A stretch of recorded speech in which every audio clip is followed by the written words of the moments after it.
विरोधकांच्या 1 नोव्हेंबरच्या मोर्चाची जय्यत तयारी सुरू। मोर्चाच्या पार्श्वभूमीवर मराठी पत्रकार संघात बैठक। पत्रकार परिषदेत मोर्चाच्या नियोजनासंदर्भात माहिती देणार अनिल परब यांची माहिती।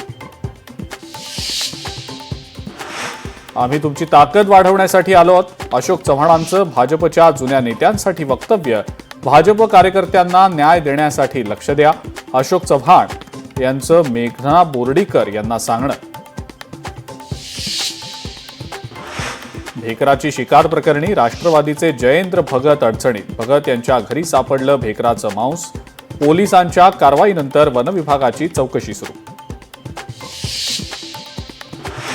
कोल्हापूरमध्ये हलाल प्रमाणित मेंटोस गोळ्या नकोशा। मेंटोस गोळ्या हिंदुत्ववादी कार्यकर्त्यांनी दुकानातून हटवल्या। हलाल प्रमाणपत्र असलेल्या वस्तू विक्रीस ठेवण्याचं दुकानदारांचं आश्वासन। वसई विरार आणि नालासोपारा परिसरात पावसाचा जोर वाढला। कामावरनं घरी परतणाऱ्या नागरिकांची उडाली तारांबळ।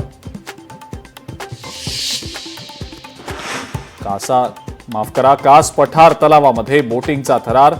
तलावात सातारा नगरपालिकेच्या वतीनं पॅडल बोट सेवा पर्यटकांसाठी सुरू।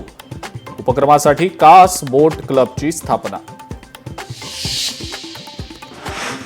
रत्नागिरीतल्या हरणे बीचवर पर्यटकांच्या हुल्लडबाजीनंतर कारवाई। समुद्रकिनारी स्टंट करणाऱ्यांवर गुन्हा दाखल।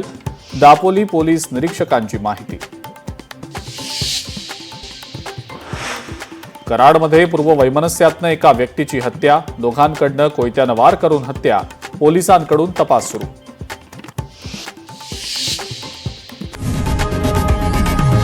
लोकशाही मराठी ऐका, पहा, जागरूक रहा।